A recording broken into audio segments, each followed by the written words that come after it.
Okay, thank you for coming. So my name is Ken Baylor, and we're going to be talking about the Zeus botnet. The session is in two parts. So the first part, a lot of it will be theory, but we also will go through the botnet itself, what it can do, what it can't do. And for the second part, what I'd like you to do is once we demo how to build a bot and actually configure it, you can go deploy it. It's pretty easy. I mean, the only idea of having the server is really two things.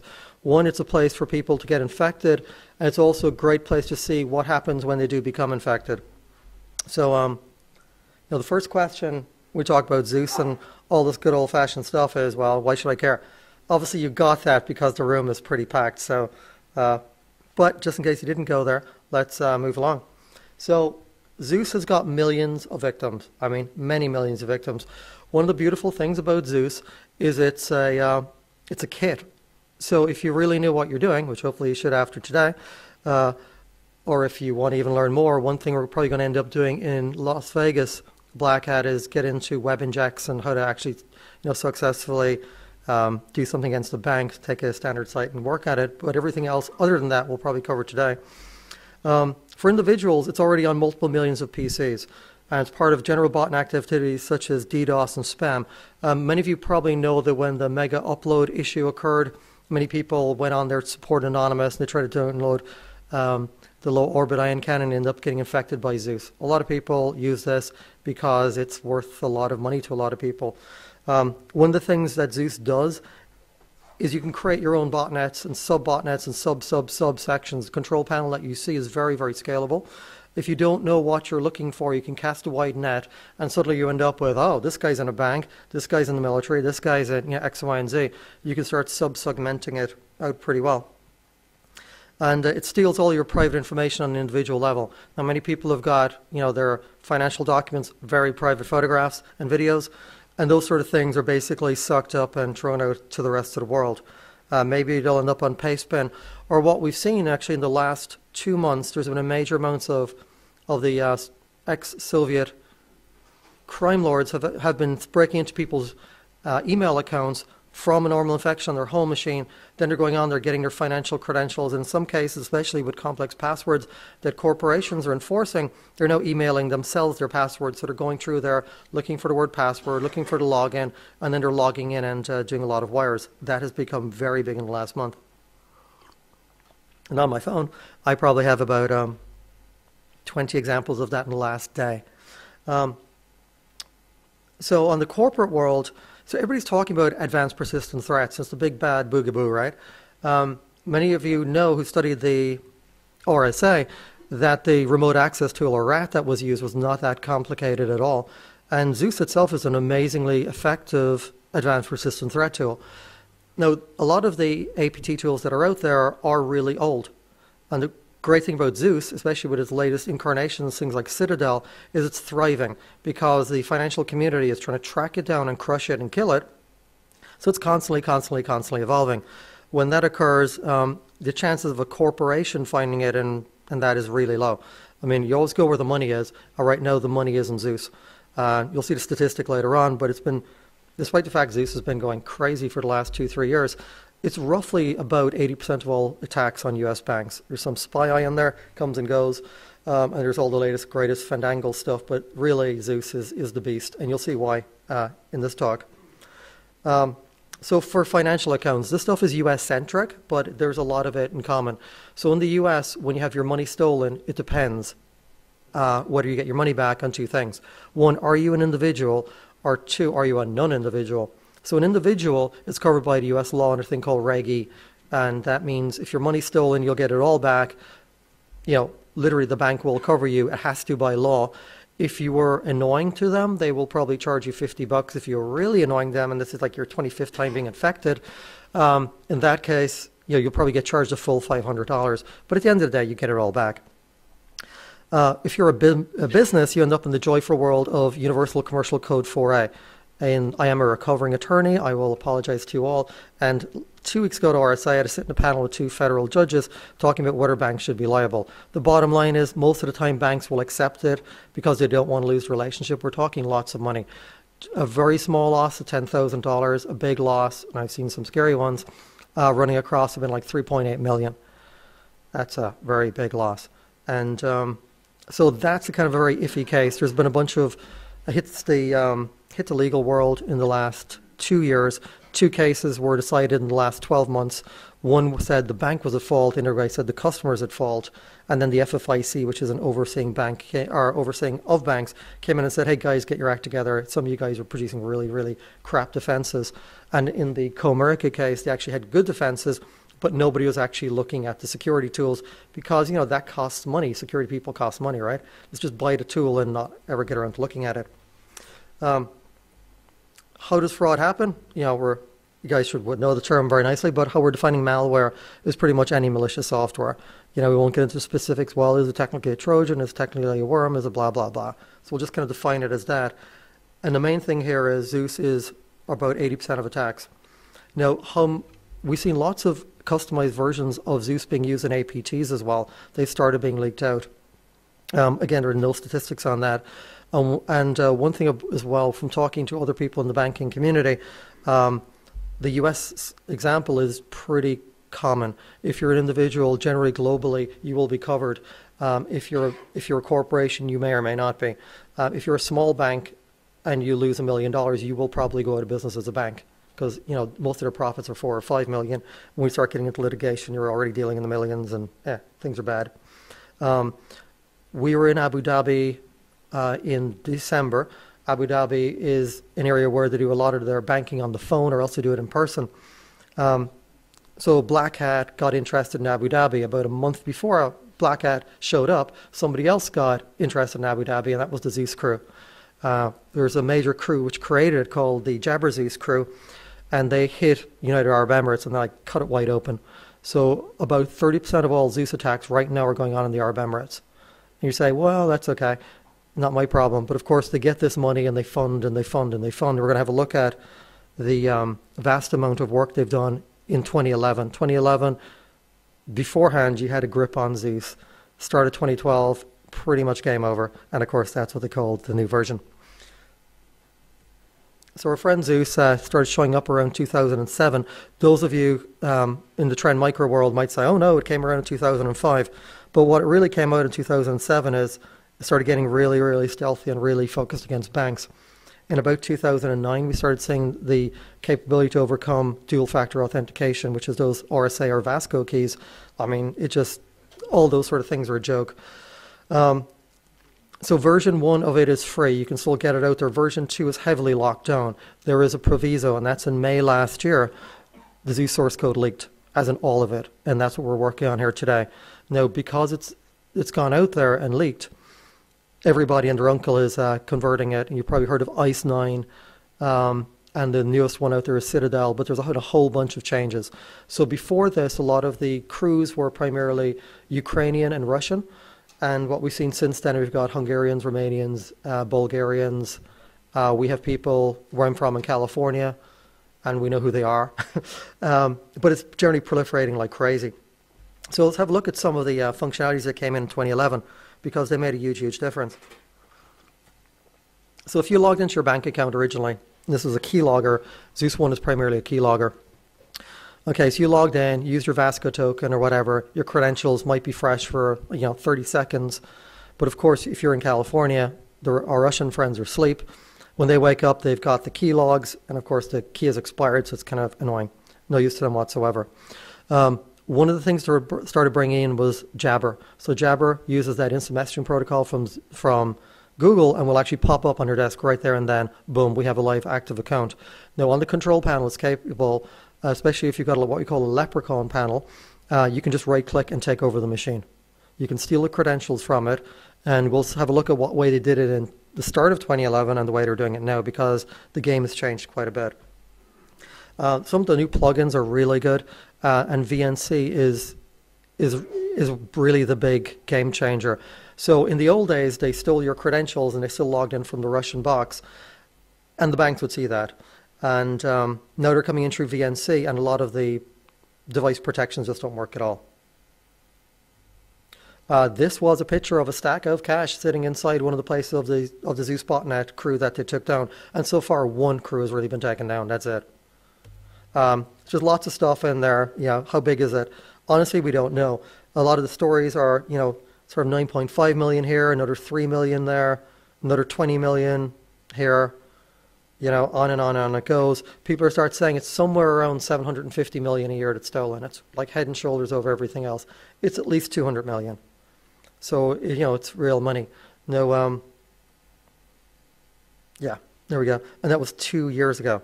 Zeus really got interesting in the last year and a half. So this is one of the crews that they took down. This is the information that we had on them. They used to take 1 to 4 victims a day, about 100,000 per victim, and after about $1 million a week they went after. And they got tried for 180 million, and they got over about 85 million. And that was more than all the physical bank robberies. And that was one crew. Now, the crew were pretty much based in London. They had a bunch of mules that were based in New York, Los Angeles, and San Francisco. And they had a highly, highly encrypted network. Now, one of the things we tell people in banking is use a dedicated PC for your financial transactions. Anybody heard that one before? Right? Or if you're using military-grade encryption or military-grade protection, use your machine for that and do nothing else. So if you're running a crime network and you're pulling in, 85 million in 9 months, that's a pretty dedicated box, right? What you do not do is do stupid things like surf the unencrypted internet with it, which they did. And they were being monitored, and they got a nice knock on the door, which were the friends down the bottom right going in with a big battering ram, and that was their big takedown. So that was a big, big, big one, and where they came from. It's just to understand why Zeus is so important and, why it's such a big one. Anybody know who a J1 mule is? So J1 is a working visa. You can come over from Europe, work in the States for 6 months. It's a reciprocating visa.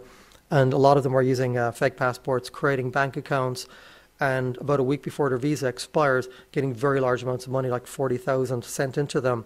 And they'll have 10 different accounts. So, 10 different accounts, probably 3 different IDs. So you can end up with like $1 million. And then you clear out your money and get on your plane fast. So an example of the business account takeover, and they're just giving you a background here. We'll get into the fun stuff really soon. Is, this is a 2009 example, but Zeus comes in all sorts of and shapes and sizes. End up with a password stealing Trojan. That would never work today, not like happened in RSA last year. When somebody logs in, they get infected. The online credentials were sent originally to the criminal, and then the criminal would log in, steal the money, and send the money to money mules. The money mules, again, money mules are a very different animal than the Zeus crews. The Zeus crews focus on deploying it. There's a certain Slavic, or Monster is the guy who created Zeus originally. He's a very different guy. He works for one crew and one crew only. Then he resells to other crews. The crews are involved with deploying, or even then they outsource it now to a lot of pay-per install people, and they manage what comes in. Then they send it off to a third group of people, again, who they have no reaction or relation with. And when they did have a relation with them, they tended to get them caught, was the whole mule network in the last one. And so in the old days, what they would do is they would phone up somebody or who they trusted and say, I have full access right now to a bank account. It's about 100,000, or I need 10 mules to transfer the money out. You generally send it under $10,000, because when you send over $10,000, a little triple alarm goes off in the background and people start asking questions. So in the old days, they had to call up people, and there's generally a big, long delay. Zeus changed in the last year. It can now talk to an open source database and get the next 10 mules. Just go boom, boom, boom, boom, and auto-populate and auto-send.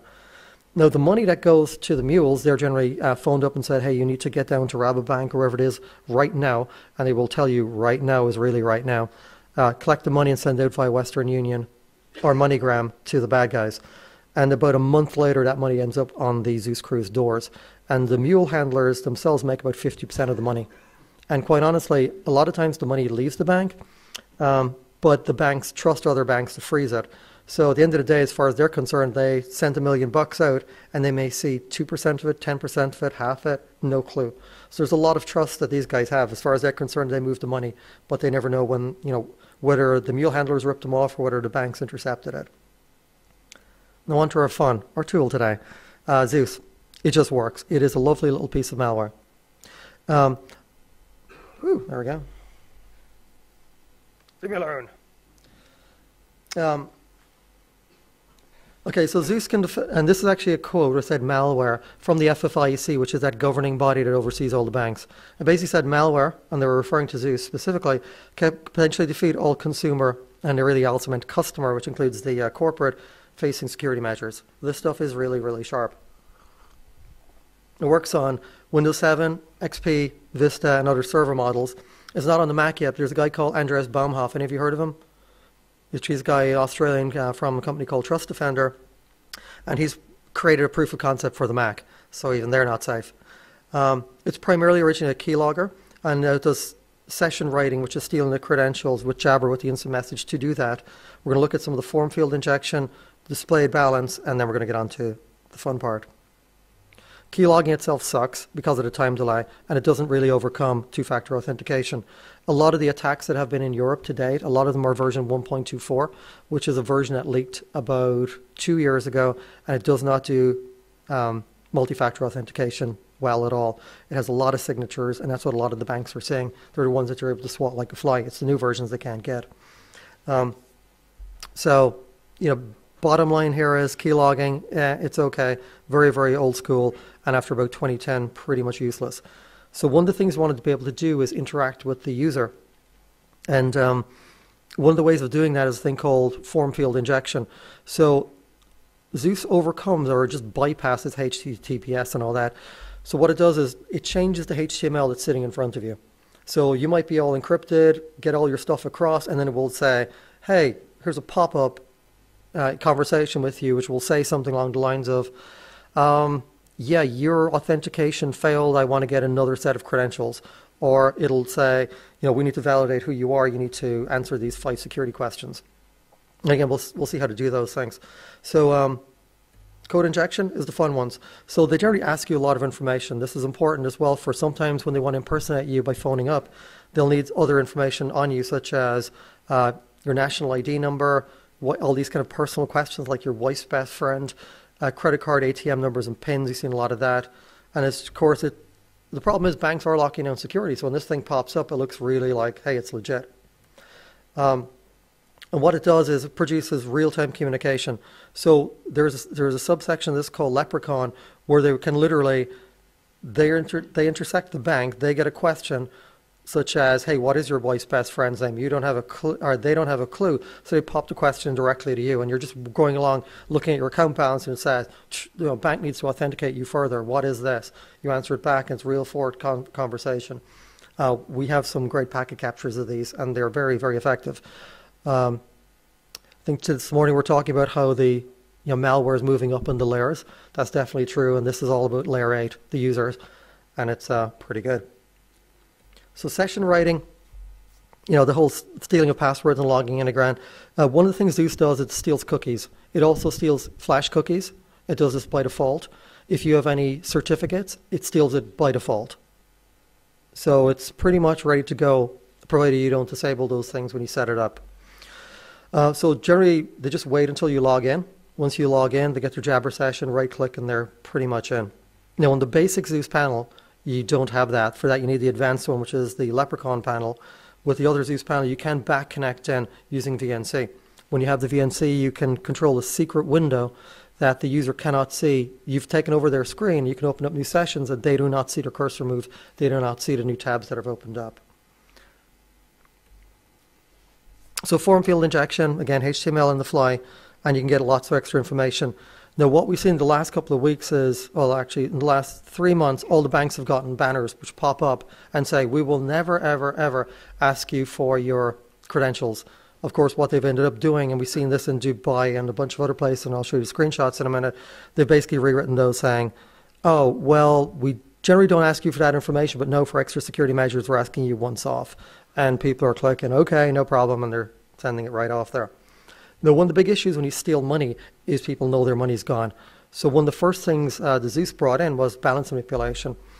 So if you think you should have, 500 euros in your account, and suddenly you have 100 euros, you're going to be a little bit upset. So what it does is, originally what it started off is when you were sending out money, it would intercept you might say, I'm sending it to my local telco for 50 euros. But what it will do is it'll take that, change the name, send it off to somebody else, and change that for 450 euros. Now, when you come back the next day, you're going to see your money's gone. So what it does is it basically creates a little cookie and does the maths on the fly, thinking it'll fill in who you think you sent the money to and what your balance should be. And every time you're on that machine, that's the number you're going to get. It's only when you go on another machine you'll see it.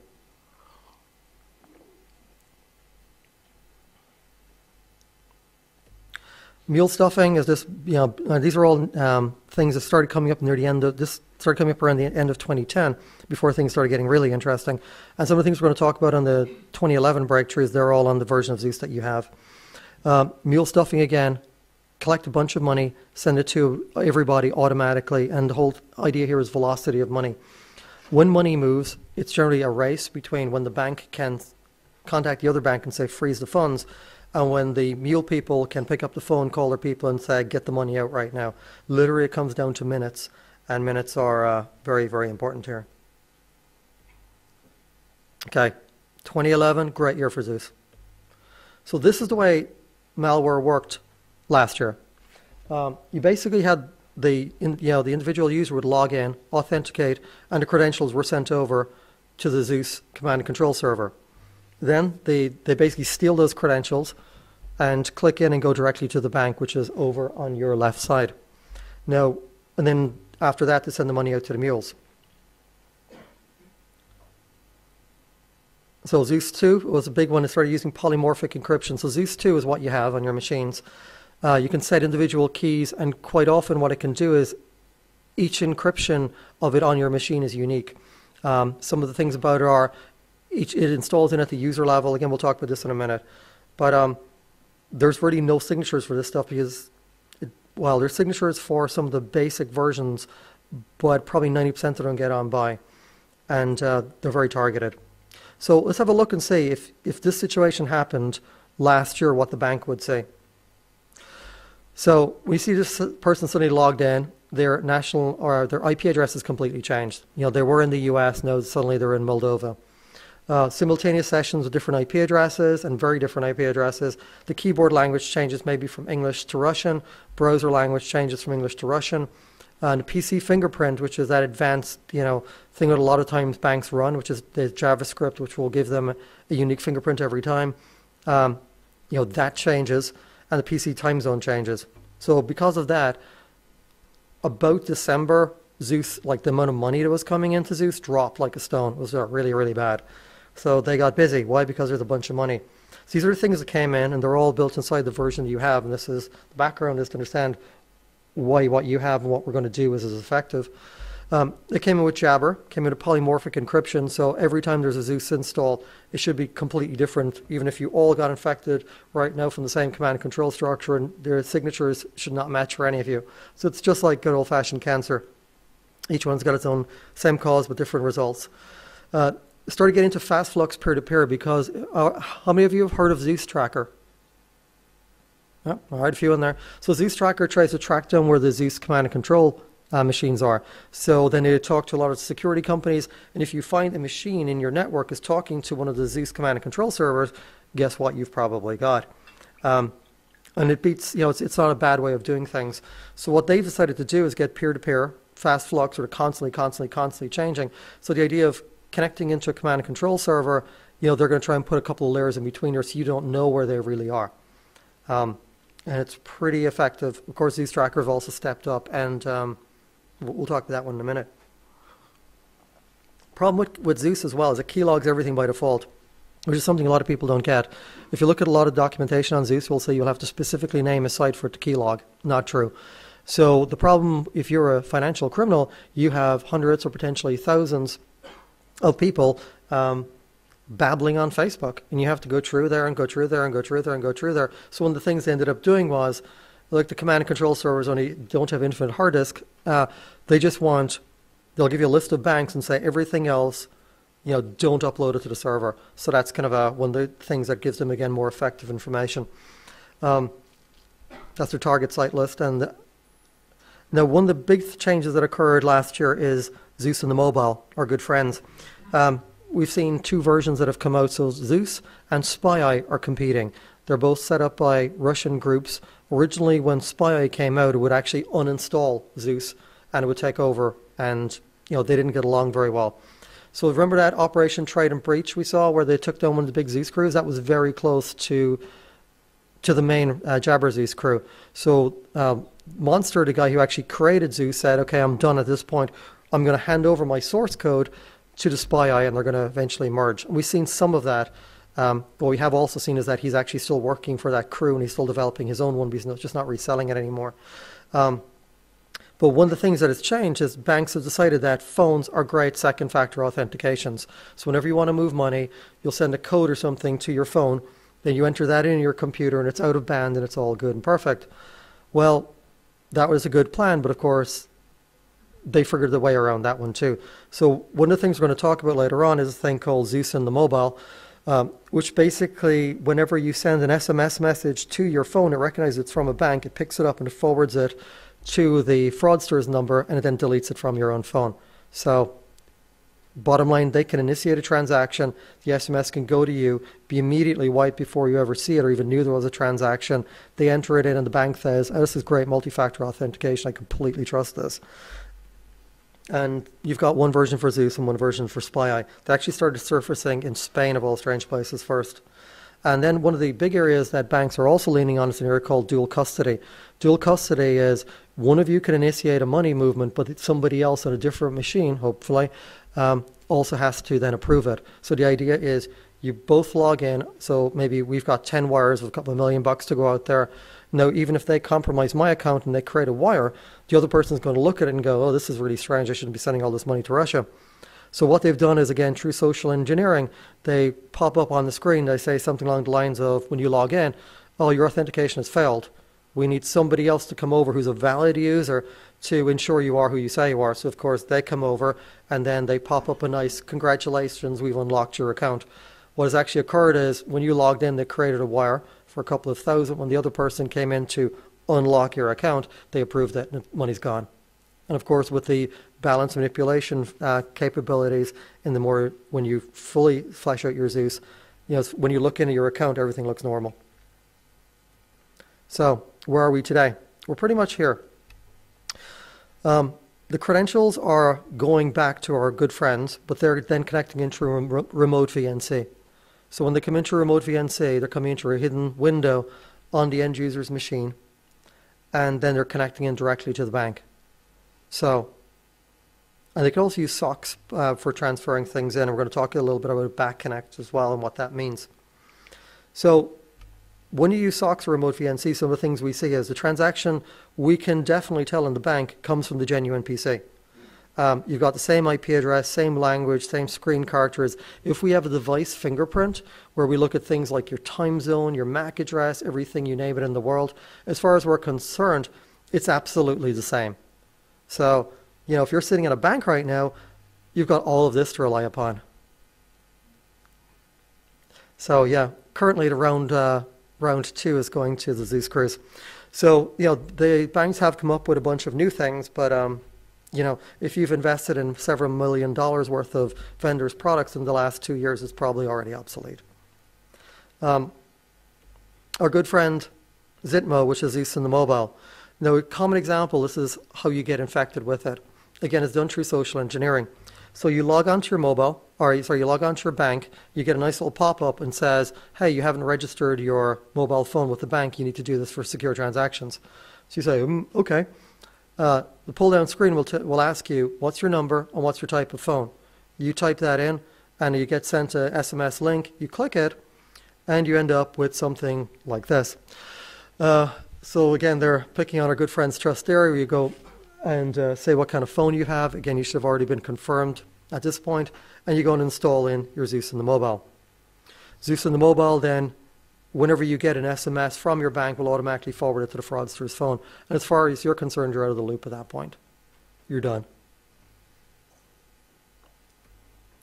And the last defense would say is dual custody. Again, that idea of somebody approves and somebody else gets it. This is an example we got in a bank in California about 3 months ago, where you get the security challenge.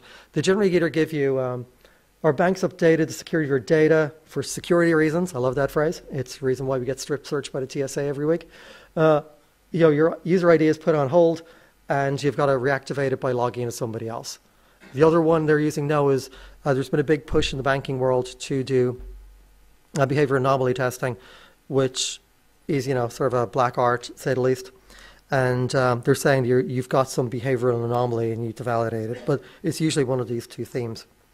So some things we've seen over in this example of a web inject, these are ones that we've seen right now in the Arab Emirates. So this is a real site. The main thing you've got to do there is enter in your username and password. Now, in Dubai, they absolutely live on their mobile phones. And when you call in to get authenticated, one of the main authentication factors is you give them your username, your password, and you give them your phone. And of course, phone spoofing is completely impossible, so that could never happen. So one of the first things they've done, and this is one of the ones we got, is please enter your registered phone number. And again, this is a simple web inject where that little field magically now pops in.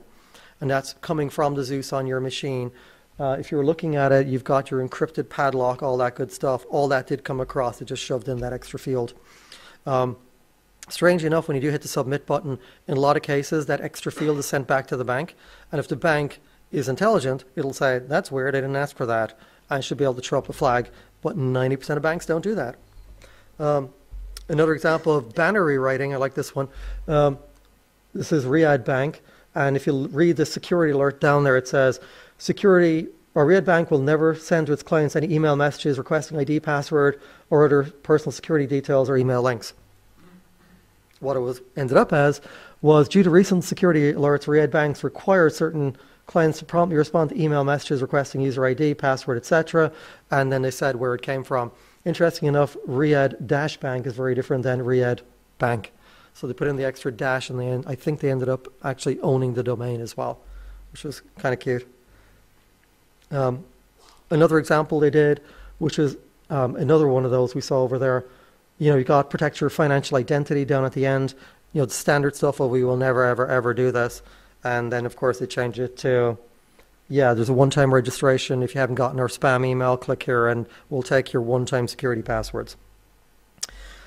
So that is the background on Zeus and why it's important. So again, this thing is very important in advanced persistent threats. We're going to start going off and playing with it. So those of you who have not gotten it yet, this is where to get it. So hopefully you'll build this thing out in a virtual machine. You can connect to the Zeus demo wireless hotspot. It should have no authentication. And you can SCP in using Windows or whatever you want. And that's your credentials. Yeah, and you should be able to download that. Again, for those of you who do have a Windows machine, just go and get the Zeus demo folder. So I had a few. They're floating around the place. Oh, there we go. Yeah, so what I'll do at this point, how many of you can download it, and how many of you think we should take a break for like 10 minutes while you get it? Okay, we'll take a 10-minute break. If those of you who want to come up to me, I will disconnect here for a while and give you I'll build out a couple of keys. So we'll restart in 10 minutes, and then we'll go over building out Zeus. This is to where we're going, and we're going there pretty fast. So Zeus basics, it keylogs everything by default. Do not believe what you've read elsewhere. Now, there's a special file called web injects list, and the web inject is where you can manipulate HTML locally, and it will change how things work. So remember where they popped in that extra box, or they said, hey, originally, if you looked at what you ended up with last year, you ended up with basic HTML and your little extra form field. Not now. You end up with these really, really JavaScript-rich programs. So they've changed a lot. It copies your digital certs by default. Now, virtual keyboards are those little things that are A, B, C, D. They pop up and you have to click them. They are insultingly simply defeated. Use the @ symbol in front of a web name, and it will capture every click of the mouse. And again, we'll have a look at that. So it's comprised of the following parts. You've got a command and control server. You can put it on anything you want. I've had it on OS X, I've had it on Linux, had it on Windows. And it's actually pretty easy to set up on Windows, but sometimes the file permissions get a little bit screwy. Linux is the more stable. Web injects files, and again, there are companies, well, companies that specialize in nothing but manipulating WebInjex files. So you'll say, I want to compromise a bank, or in a lot of cases now it's things like, I want to compromise the US Department of Defense, or I want to compromise some company's website. So they want to be able to change it and create it in such a way that the HTML looks interactive and believable, but it will capture information that can be used to get into your company or wherever else it wants to go. Some of the letters there are then the config file is composed of static and dynamic entries. The static is actually compiled into the bot. So when you get infected, it actually knows the basic things like, okay, what's my name? How do I talk to the control and command server? And it tells you where it is, and it tells you what the encryption key is. The version you have uses RC4 over port 80. So you're basically going to see port 80 traffic, nothing suspicious about that. It's kind of encrypted, not using HTTPS, but in a lot of, pretty much most companies will just let you outbound port 80 to anyone who you want to talk to. Now the static does that, and the dynamic you can update, and we'll see that as we go on and build our bot. ZSB is the bot builder. Those of you can start browsing to that now. Once you start going through it. And there's also there's a folder I think called server, and that's actually I think called back connect. So back connect is any of you use back to my Mac on your Mac? All right, so again, how does that stuff like that work? Or just like log me in, it's all the same stuff. You have a machine that's sitting behind NAT. So how do you get to it when you want to remotely control it? Well, you create a daemon that jumps out somewhere else, and whenever somebody connects to that, they can come back in and see your screen right away. So some of the things in back connect you do are you can send the back connect for port 3389, which is RDP, or else for VNC, which is 5900. So that's the back connect server. We're probably not going to use that part. It's trivial to set up. You just need a more complex network. So how does it work? There are no admin privileges to install. So it's language, it's Visual C++, and bot's based on intercepting one API, and it comes in a user mode, and you could have 10 different users all infected, and they would all have their own personal version of Zeus, and which would not be aware of each other except when they're logged in. The bot runs under Vista, Windows 7, with enabled user access control and without the use of local exploits. Now, when we infect, we're actually going to be asked to run it, but in a lot of cases you'd have a crime pack or a paper installed. We just shove the stuff in there using an exploit. Here, we're just going to say, okay, for the moment I'll run it, just for the sake of it. It intercepts HTTP and HTTPS requests. So this thing works on Internet Explorer, and it works on Firefox. Newer versions also work on Chrome and pretty much everything else, in Safari and the whole lot. It's got a lot of protections inside there. So it's got unique names, to annoy the anti-malware companies. And once it installs, it deletes itself. The actual installer is gone. And if you try and copy that and install it under a different UUID, it won't work. And it auto-updates, and it doesn't need to be rebooted, and it monitors itself. Okay, the gory stuff. Config files and WebInjex. We're mostly going to be playing with the config file today. So if you look inside your folder, you should have a config file in there. And this is a little bit modified, but it's important what each of these parameters do, so it's worth walking through it. The entries up the group, they have a group called static config and dynamic config. There are two major breaks. So the static config is compiled into the bot binary and generally does not change. If you want to change what's here, you tell it to update the bot. You give it a name. Blackout's not a bad name. And it says timer config 61. So generally it's the first parameter is when to do it, and the second parameter is if you failed, when to do it. So it says talk to the command and control server every 60 minutes. If that fails, retry every minute.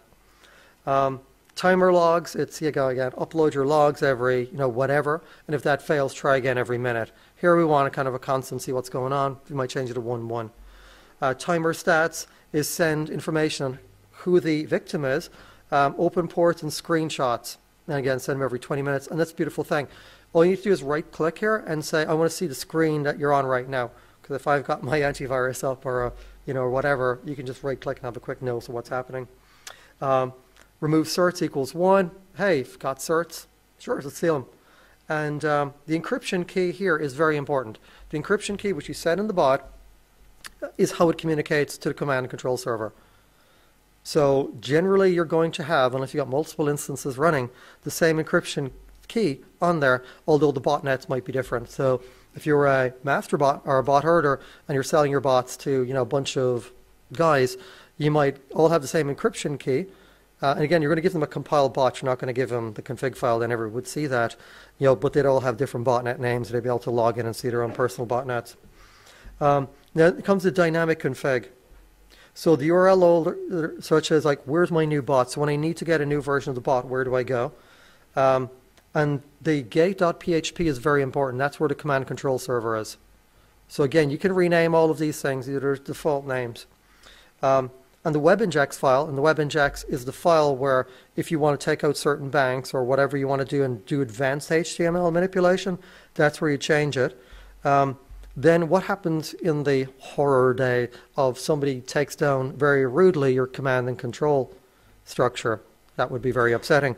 Well, one of the things it can do is, here it's got a, where else do I go? So say, for example, my original control and command server is down, where else should I go? And that's the, where's my running backup under advanced configs? Then we start getting into web filters, and this is a cool little sub notification things. If you have an exclamation mark, you ignore the website, you don't log anything.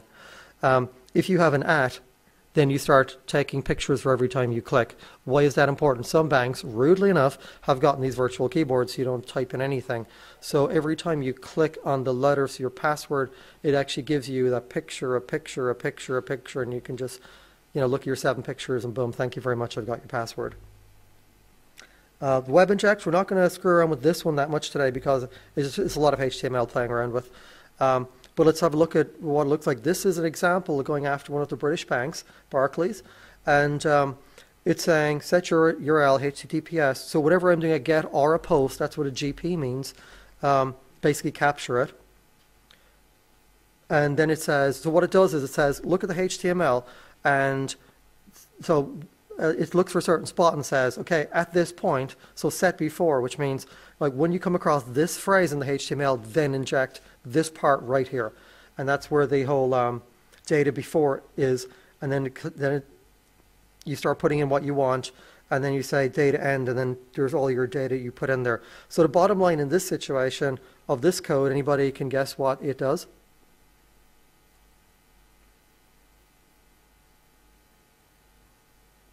So just very simply puts in the UK, it'll have a little password, a special secret ninja password that apparently is their authentication that only you're supposed to know about, and you would share it with the bank, and the bank is asking you for that. And that'll be very helpful if they're phoning in later on because they need to change a few things.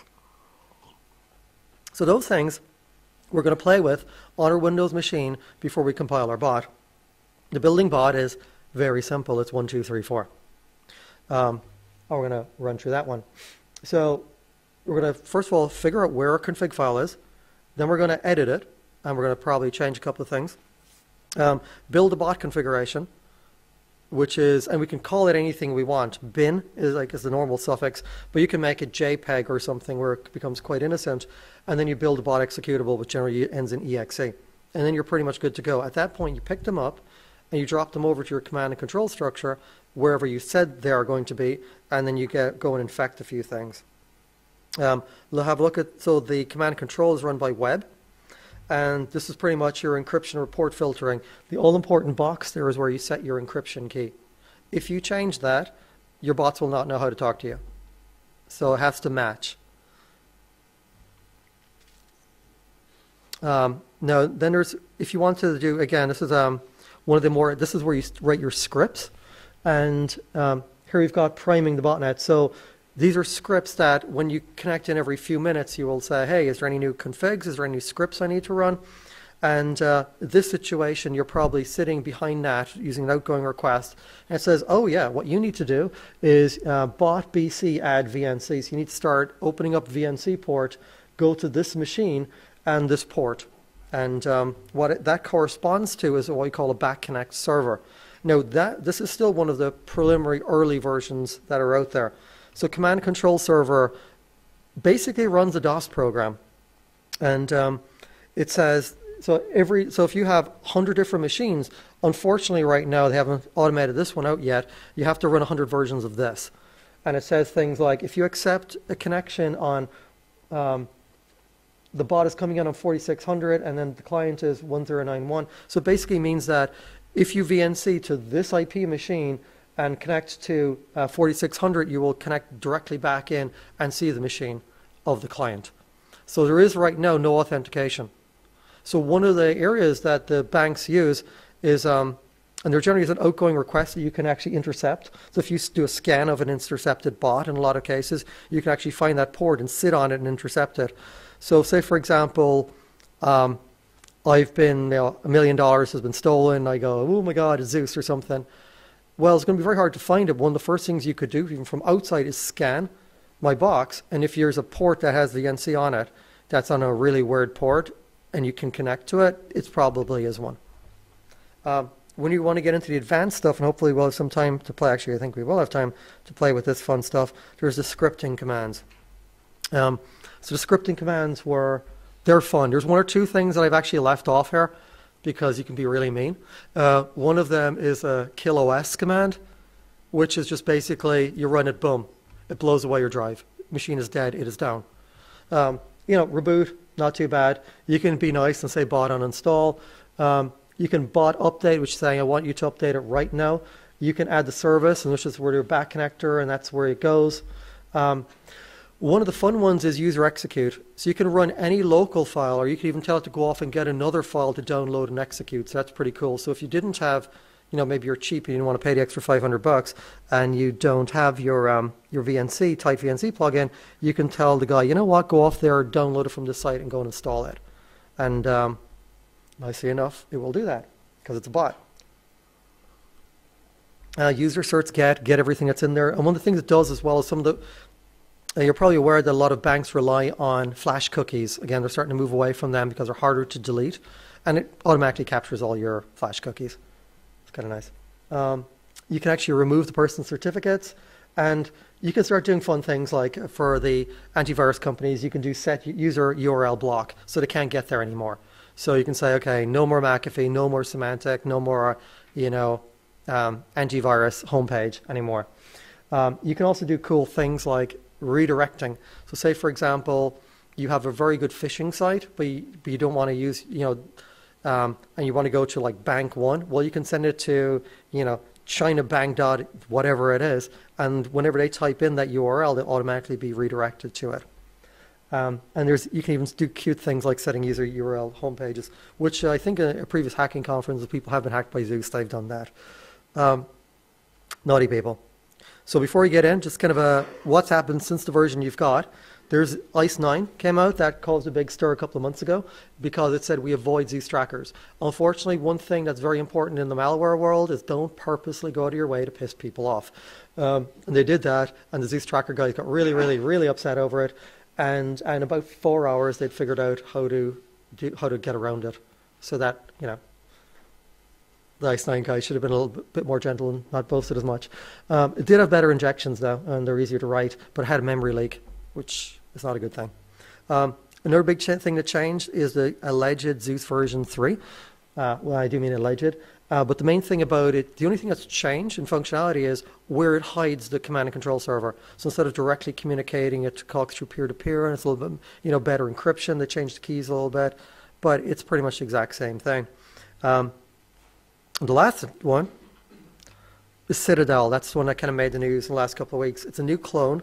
It's priced $2,400. If you want to get a VNC plugin, it's extra $500. And this is honor amongst thieves. There is an old deprecated command that they brought back where you can actually set the languages that you do not want to work in or that you do want to work in. And these guys being, nationalists, I guess, they said if the language on the machine is Russian, you will not run. I thought that was kind of cute. Another thing that's kind of fun is, when you're doing a web inject, you want to see what exactly your customer sees. You'd like to kind of be able to do that to see, does it look legit, how are they reacting with it. This one will actually make an FLV video file of what the user sees and upload it. So you can see, where you're looking at your thing and trying to figure out what to do with that and whether they clicked on it or not. And it's takes an open approach. This whole thing, so you can now vote for new features if you purchase the product. You can submit trouble and inquiry tickets. I mean, this is a better service than most groups. You can talk directly with other purchasers, so you guys can kind of figure out if you want to do a campaign together. You can create a down payment of 50% if you want a new feature, and they'll get working on it right away, and then you pay the final 50% when it's ready. You get monthly updates, and if you want a demo of the product, they'll give it to you on request. I mean, that is just, welcome to the commercial world. So let the fun begin. We have 3 machines. So we have a command and control server, which is Linux.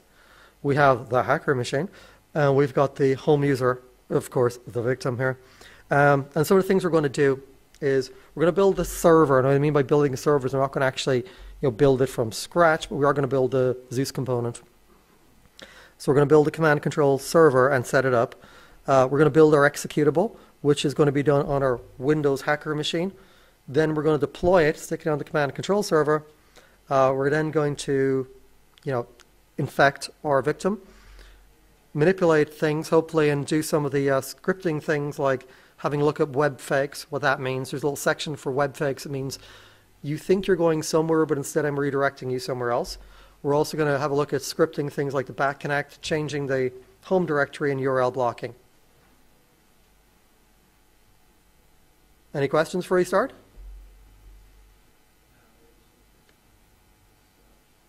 Alrighty.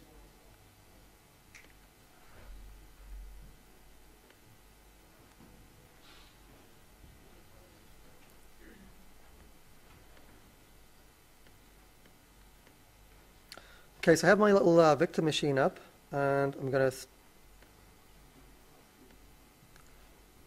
and of course a moment to pray to the great demo gods that everything works.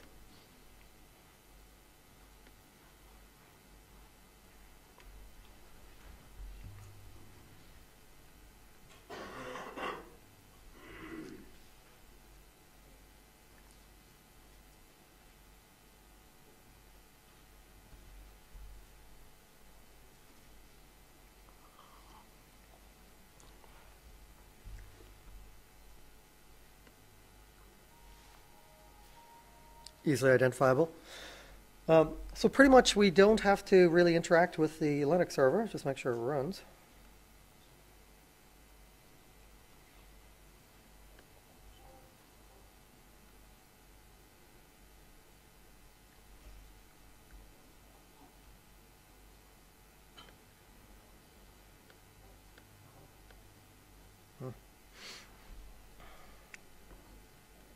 Okay, so what we're going to do is you should have your Zeus Builder folder.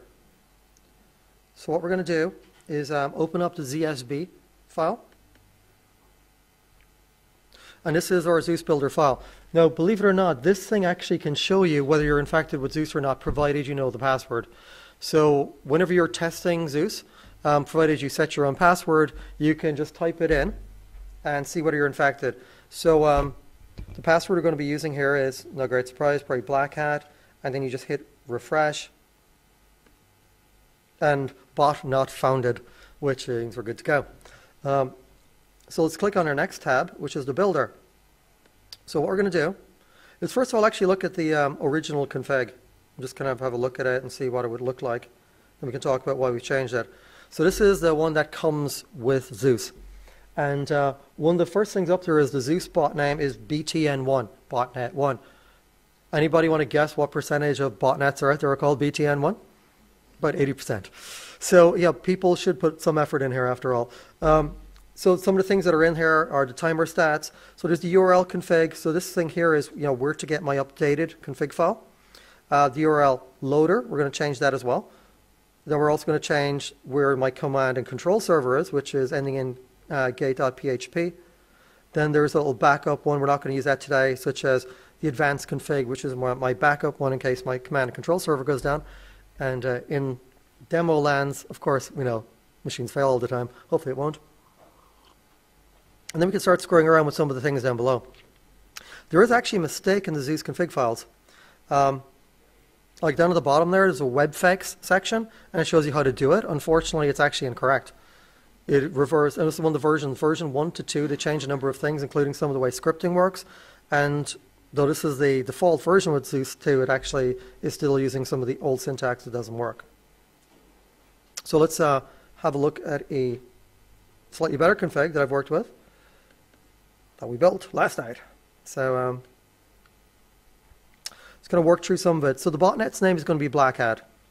Now the timer config is 1-1, which means that it's going to contact the command and control every minute, and failing that every minute. Again, where you just want like sort of rapid communication.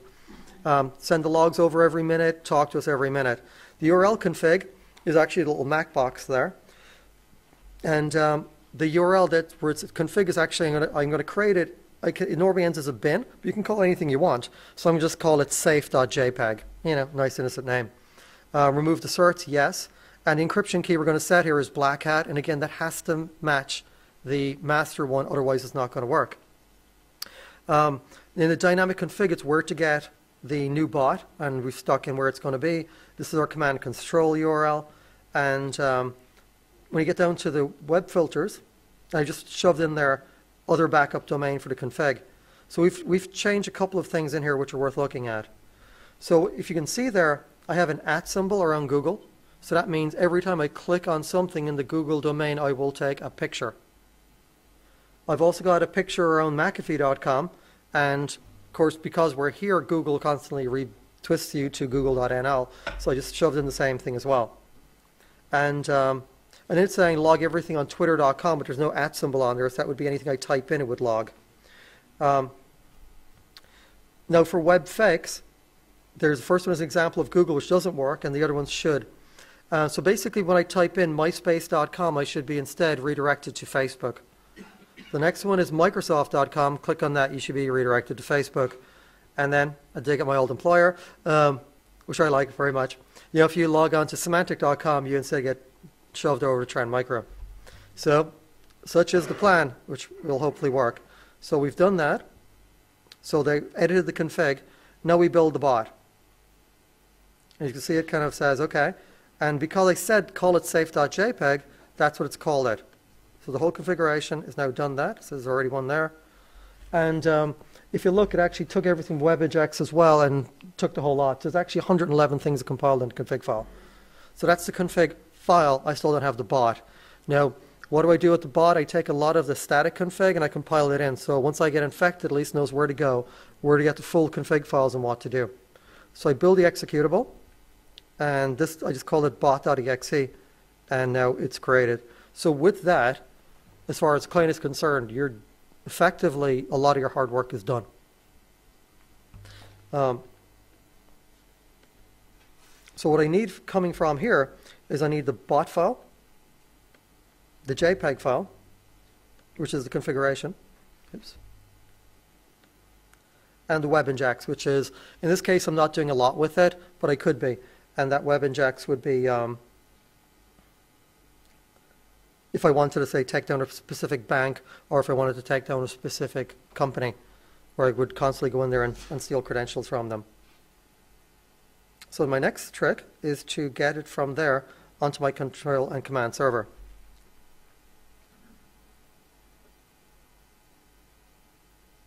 Thinking about it?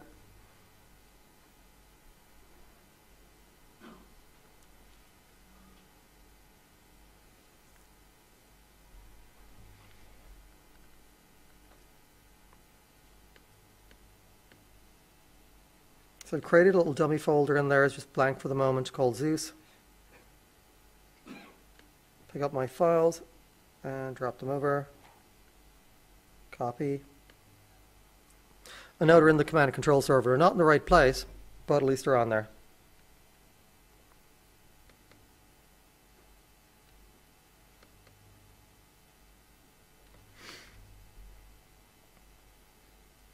Like I said, once your command and control server is set up, you don't really need to do much with it anymore. You can do everything from SSH.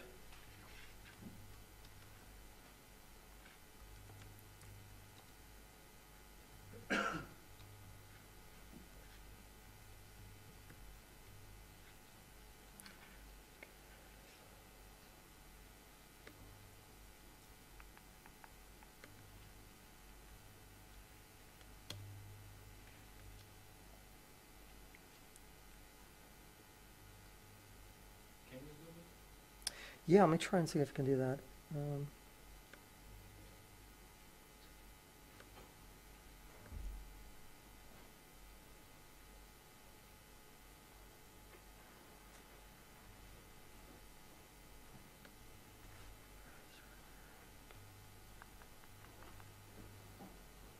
I'll actually call out the commands at least what I'm doing. So what I've done is I've moved the files over. So what I've done now is I've SSH into the box. I've gone to the correct directory, and I'm just moving it to where my default files are. So I'm basically saying move everything in this folder into. Let's actually make sure I'm going to the right place first.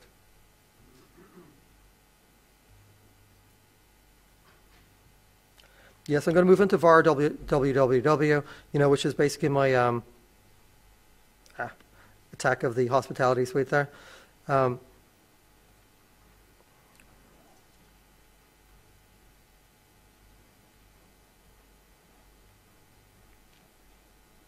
just moving all my files into the web. So at this point, I've actually just taken those files, which are ready to go, and moved them into the command and control structure, and now pretty much I'm ready to go. So this is our normal user. If you see, it's normally set up to be a blank page. See if I can get out to the web.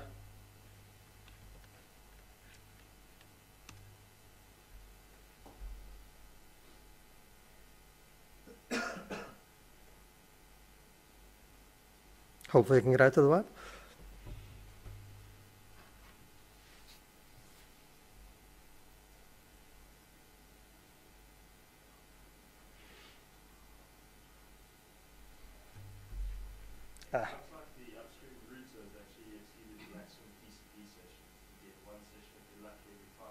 You really? That's not very good. Okay, well, figure out a new route.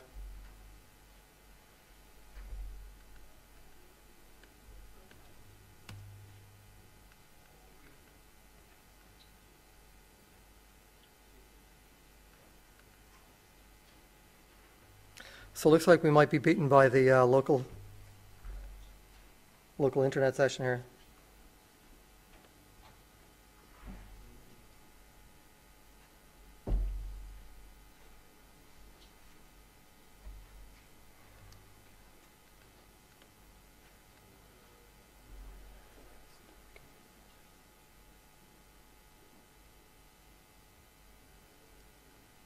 Right, failing that, let's try again.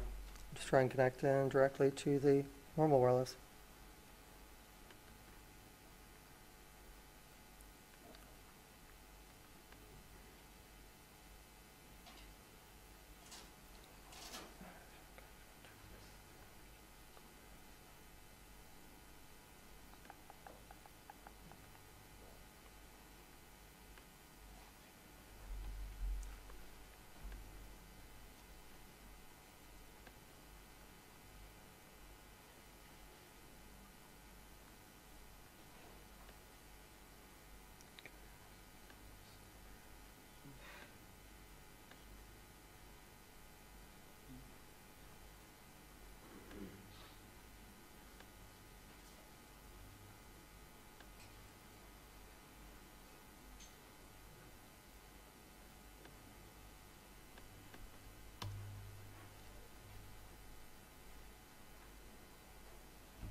Good old technical differences.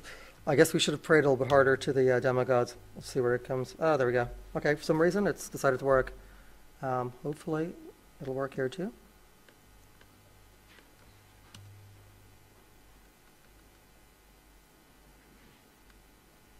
Yay. Okay, that was strange.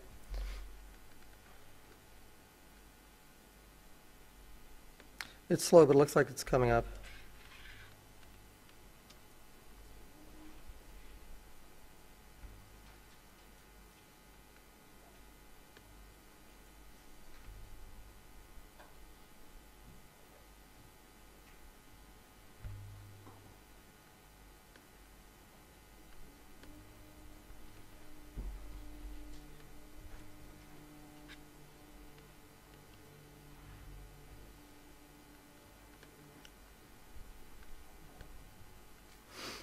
All right, exceptionally slow, but it is kind of slowly working there. So what we've got is, a machine that's just normal, should be able to get out to the internet.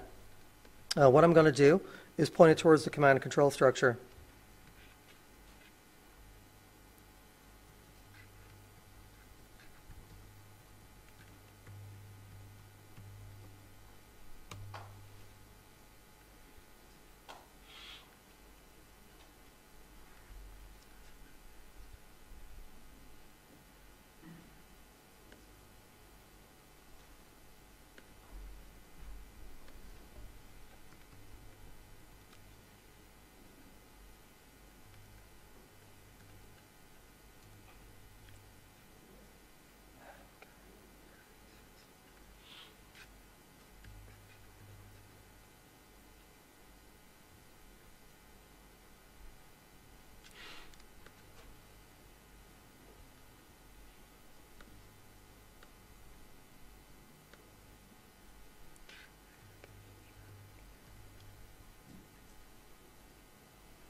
Okay, just making sure I want to check on a few things, make sure the host file is set up correctly.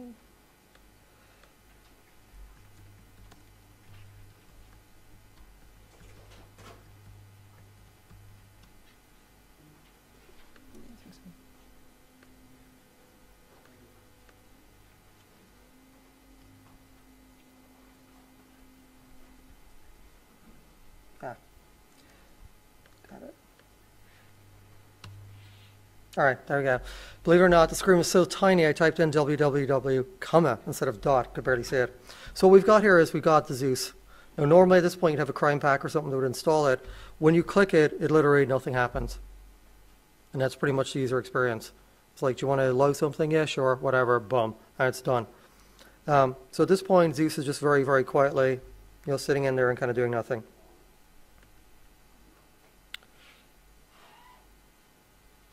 Now, one of the interesting things about running a Zeus command and control structure is generally if you're running it using Internet Explorer, it will not work. You generally have to run it using Firefox. Apparently it doesn't display, but I mean, you won't even get it, it won't even react to you.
Okay, so this thing is up. Yay, live.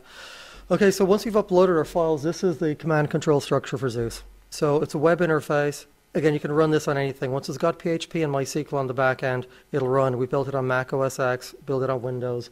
It's much more stable on Linux. So the control panel, that's what it looks like. If you try and go directly to any other page other than the installer, so if you try and go to the control panel without being installed, that's what you get. Hello, how are you? The other version is a little child with a erect finger at you, kind of going, you shouldn't be nosing around here. Because if you don't know that you've installed it, it's probably not your box.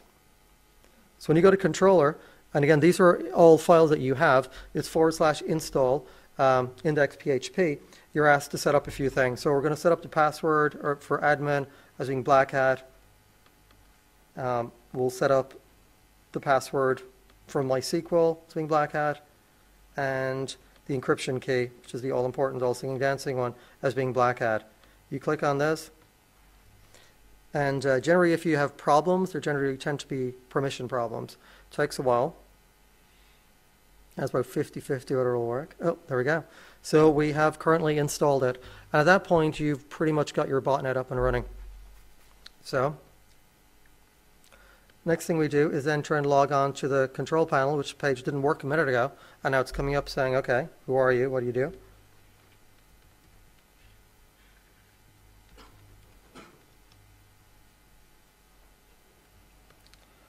And right now, if you look, we apparently have total reports and database is 1, okay. Just see what's going on here, anything exciting?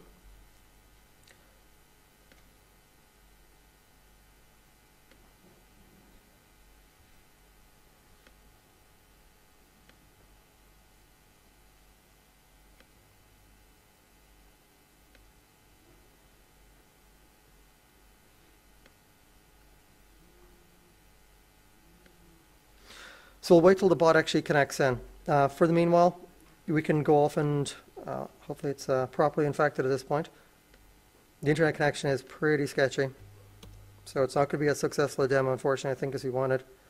We'll enter in some connections into things like Facebook.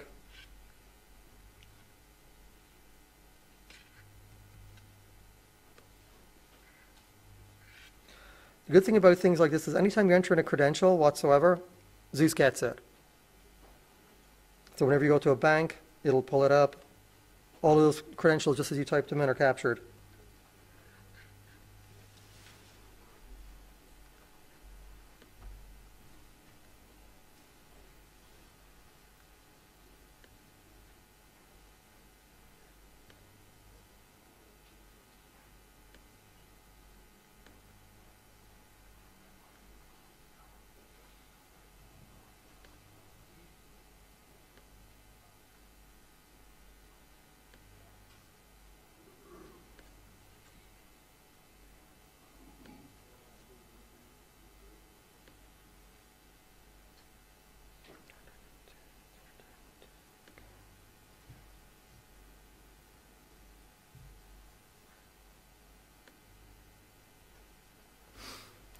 So who's in favor? We take a 10-minute break. I figure out the network and get this thing running. Fair? All right. See you guys in about 10 minutes. Yeah, I'm out of 4 packets hitting home at this point, but we shall do our best. So if you remember, while we're working on this, just going to go over some of our config files and some of the changes we expected to see in the bot already. So the config file, we made a couple of changes to them. So when the bot takes this, it should make some changes. For example, one of the things we told it to do was here. I said, anytime you're trying to go to Microsoft.com, don't go there. Instead, get redirected to Facebook. And I said, anytime you're trying to get to Symantec, go to Trend Micro. So just trying to figure out where that thing works. And again, the question is at this point, would any of it work? So, Microsoft.com. Well, actually, let's start off innocently over here, over to news.com, which got an icon, but nothing else. So we'll start here, type in Microsoft.com. Hopefully we'll get some internet action and see where it goes.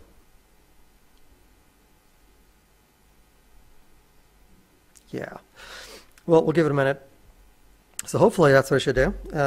While that's working, I'll try and stop this one and try and go to Symantec.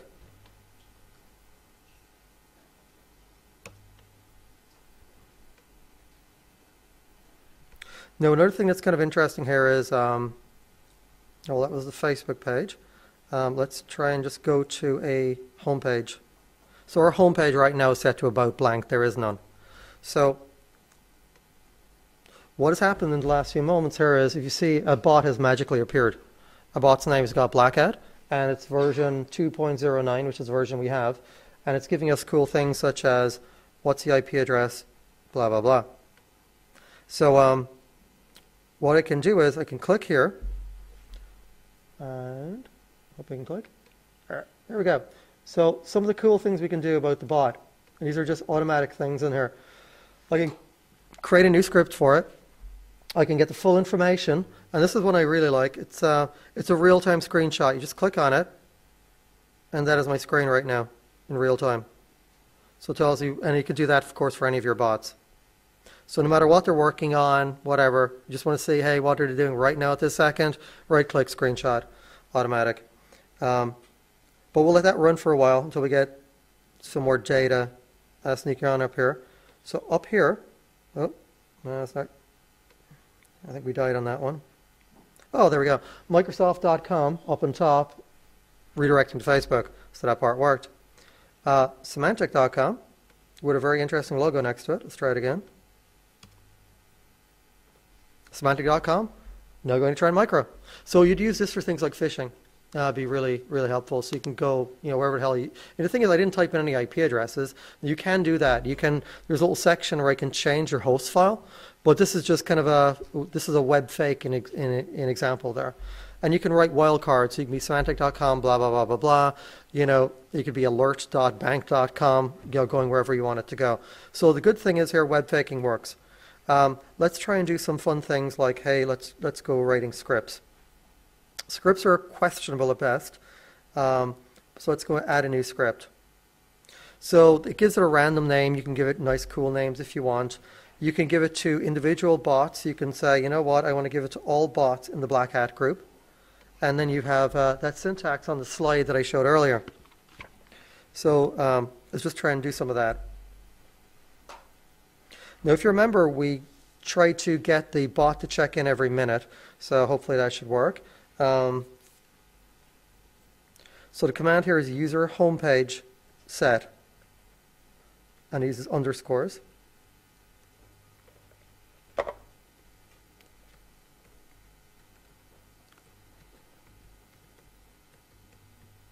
So I'm just going to make it run at blackhat.com.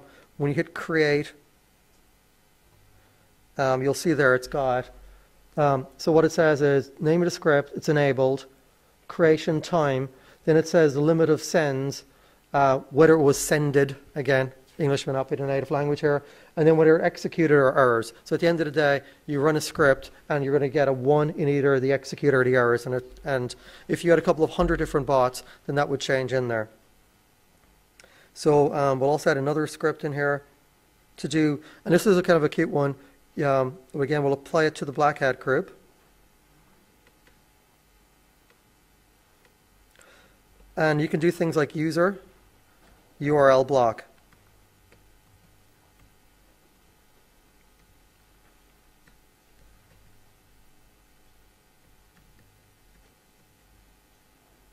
So I'm giving it a, how many Irish people are in here today? I heard a couple of accents. All right, good to know that in the LulzSec arrests, not everyone was arrested. Excellent. All right, so we've got 2 there, and if you look, one of them was sended already, and one of them has been executed. So that's good. So again, this where the problem is. A lot of the scripts don't execute it because they get a little bit too complex, and if one line breaks, it all breaks. So that's kind of one issue. And the other issue is between Zeus version 1 and 2, they changed. So what I asked it to do was set the home page, which we know is blank, to being blackhat.com. Now we'll figure out whether that actually worked. So if I click on the home page, well, not yet. Maybe I need to shut it first. Close. You know what I've noticed actually sometimes when you start doing a lot of advanced scripting, oh, there's my home page, blackhat.com. So you can actually do a lot of different things with your device. So that's one of the fun scripts. Let's kind of go back here. And what I've asked it to do, and it looks like it's sended and executed this one, is I asked it to go off and block a certain website. The website is actually the Irish newspaper called the Independent.ie. So if I type in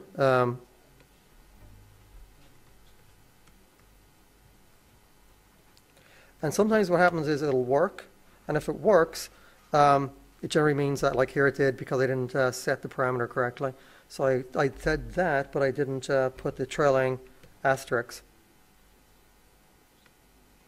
So when you want to run a script again, generally what you do is, I'll just run them both again just for fun. There's an option here to say reset. When you reset them, it says, as far as I'm concerned, I haven't sent them yet. So they go back to 0, 0. We'll give it a minute or 2, and then we'll try and see where we go.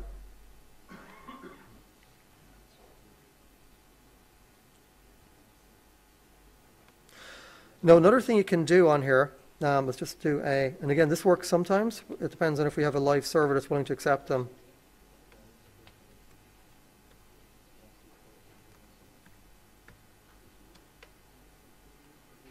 So you can look at the ports that are there as well. I think it's pretty much working, Lois. Yeah. So you can look at the ports that are listening. We're using a netstat. One of the commands which we saw earlier, you can also do is, which is the backconnect command. So again, we're going to add it to all the Black Hat bots. And how that is, you basically create an outgoing link. You can say bot, BC, which is backconnect, which is that way of tunneling through NAT, add, and you can either say VNC or if you want RDP 3389, then you give it the name of a server, which you might want to go to. We'll just pick for the moment www.blackhat.com. And we'll give it a port for it to go out on. And what that then will do, when that executes, we'll create an outgoing port. And if you're running RDP on here, when you connect to it, you'll automatically come in and run RDP on this device. Now at this point, it looks like one of the other scripts has run. So let's just try and go now to independent.ie again and see what it works. Oh, it doesn't work anymore. So you can literally block at the browser level, and this works across all the browsers. Like so, in the, that website is now gone as far as you're concerned. You can redirect it, you can change it. There's cool commands such as reboot, which could automatically make the thing reboot. You have the cool kill OS operating system, so we can just blow away the bot. So let's just try and have some wandering around and see the things that we'd say. So let's go to Facebook. Just try and type in a make up a silly name. And password 123 we'll say, and we'll log in. Now we'll say no, don't remember it. Okay, that one didn't work. Let's go to a bank.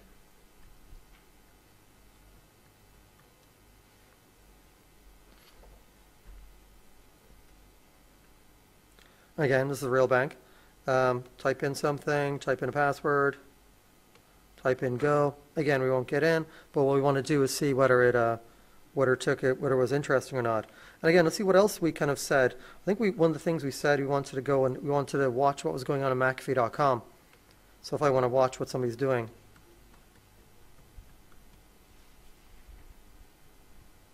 So I basically said every time I click on mouse, I want to get a picture. So I want to click on here, on products. I want to click on security advice.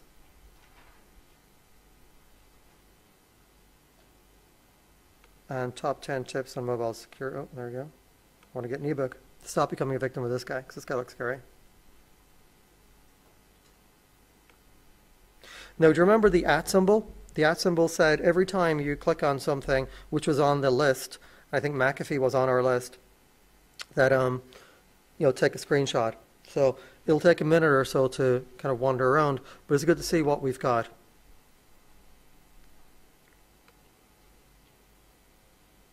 So again, we can click on this bot. And the cool thing about the bots is you can rename them. And you can create things like military, banking, corporate, worth stealing, interesting personal pictures, whatever, sort of way you're interested in disposing of them.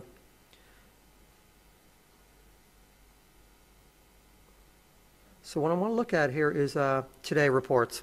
That's one of the options here. So some of the things here, apparently I clicked on something called Facebook Logon, and I also clicked on something to do called Wells Fargo. Now if you look here, that was the login that I typed in, there's password. So it just captures it right away. So even at things like the banking site, which was HTTPS, so therefore should not have been capable of getting captured. But of course, we're dealing with a key logger, so HTTPS is completely irrelevant.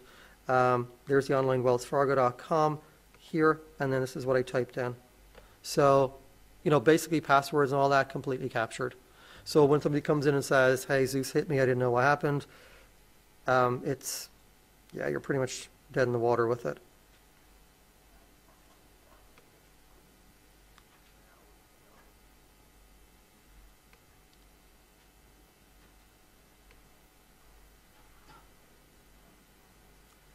Now, when you take those pictures, they come up as files. So,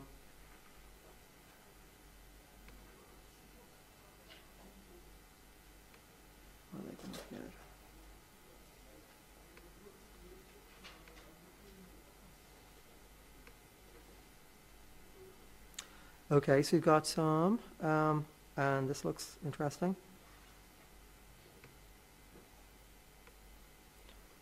So these are basically from the bot, and these are various pictures that it downloaded.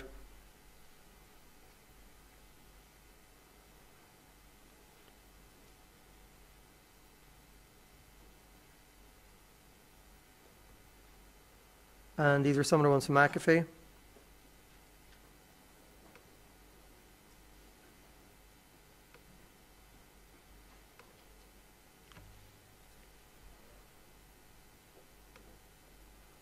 So some of the things I use here for industrial espionage, and that is, if I want to figure out how somebody navigates through a site to get to something interesting, you basically just click this thing. Looks like the machine is thinking about it. But it basically goes through step by step every time you click. So if it's corporate work, would say you're working at secret.com, and there we go. That's where I clicked. You see, it just got the picture of where I clicked in that area. It didn't even get the whole screen, just focuses on a couple of hundred pixels around, and it organizes them by time. So if I went through click, click, click, click, click, click, click, it captures absolutely every single one. Now, originally where this came from was for virtual keyboards. So you're expected to click 10 different things in succession. That would be your password. But this is exactly how to manipulate through when they watch whatever they're doing. So as it is sort of an APT approach, this thing is actually really, really good. I mean, if you think about the advantages of it, rather than just a remote access tool where you have to try and log in and guess. So say, for example, if I'm using Shady or Rat or one of the other ones, I have to infect your machine. It's an old technology. Maybe it will get caught and detected. Maybe it won't. This one is an up-to-date tool. It's constantly getting updated. And, there's so much money being pumped into this development tool. It's really, really good. It can take multiple pictures and tunnel the way through. So rather than me getting your desktop when you go home at night and trying to figure out, well, okay, how do I get to secret files? What I can end up doing here is taking a screenshot of how you get around every single day, where you navigate on your page, and give me pictures of every single part of it. I can just sort of set up the wildcard as being your whole domain, and every time you click on something on your internal intranet, I get a picture. I see what's there and see whether I'm interested in it or not, and then I can go follow it. All of your credentials are captured, all your key logs are done, and it's a full-blown user experience. So literally, as you go on through your day, any key logs you do, you've got them. If you see a site that sounds like it's interesting, this thing, you can get it to update configuration every minute. Of course, the more talkative it is, the more likely you are to get it found. But if it talks to you stealthily like every day, you can look at it and go, looks like there's something very important in this intranet site. What I'm going to do is update it with the wildcard and put a bunch of pictures in there. So every time you're in that intranet site, I see what you're actually seeing. Then you've already captured the credentials and you know your path. So as an APT tool, Zeus is really, really good. And literally, you have the source code right there. So some of the great things about it is encryption's great. The whole thing is run from PHP. And with the newer technology, now you can completely hide where your command and control centers are. So for APT, this is actually a really, really good tool. So financial malware, turn to the darker side, even more darker than that. Questions on it? So what we've seen here, just to kind of recap, we've built it, we've installed it. You know how to configure some of the tools on there. I'll give you my slides if those of you who want it, just email me. But it's very, very, very configurable. So you can stop people from getting to places. You can reboot their machines. You can redirect them to anywhere you want them to go. Like HTTPS is completely irrelevant to you because you just completely bypass it at all times. And it's exceptionally stealthy and it's very, very scalable. Question? I saw in the config file that there were, I think, 2 domain names, two command and control servers that you specified. There was a primary one, and then if that's not available, there was a backup one. Yes. And so they were complete domain names, so in theory they could be sitting on any IP address. Mm-hmm. If those 2 domains got deregistered, would that bot then be out of commission? For the current version, yes. And there's lots of little ways of putting in other things in there. And there's all sort of advanced ways of mathematically deriving it according to the time. And there's that whole revolving domain name thing. And a lot of those domains right now are up for an hour to 2 hours. And they dump and they move. That's the advanced financial stuff. But yeah, on the version we have, you could probably set up 10 alternative ones because it'll move down through them in order. Oh, okay, so you can put more. Yeah. Any others?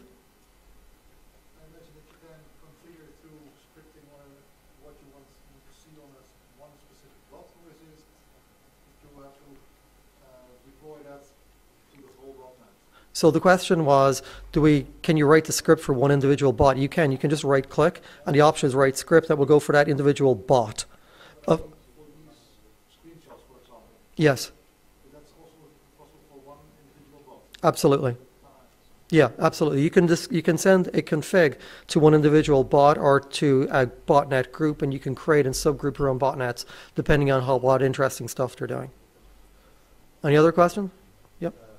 This is popular and it's continuing to grow. What do you see as some of the features maybe in the future that? Yeah, so the question is some of the fun features coming up. Again, it's going to be everyone's still going after the command and control, so that's going to be. They're definitely going to change their configuration because a lot of the guys in the anti-malware industry are cracking Zeus 2 configs. So I definitely see, Mr. Diffie was in the room there a little bit earlier, but I definitely think their encryption is going to change, it's constantly change. We're seeing different versions of it that are out there, and the whole hiding and proxying of the configs is changing. I remember years ago McAfee came up with a cool technology, which was all the machines would talk to each other and figure out who had the latest DAT file, and then based on that, they would all get the latest DAT file. I see this, what they've started to do with botnets now is they're all talking to each other and figuring who's got the gateway out, and then they all proxy through that. So the whole definitely worm-like approach is definitely relevant here. Sure.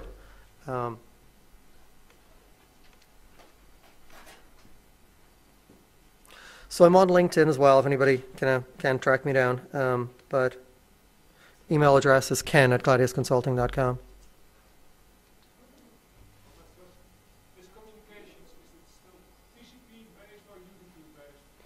Good question. So the question is the communication TCP based or UDP based? In this version, TCP. In Zeus version 3, the version that came out a couple of weeks ago, well, months ago now, probably 3 months ago, a lot of it is UDP based for initial conversation, and it goes TCP from then on. So it's changing. And that's one of the areas that they're experimenting in and hiding. But it's only for communication, for initial communications with the command and control server. Okay, thank you very much.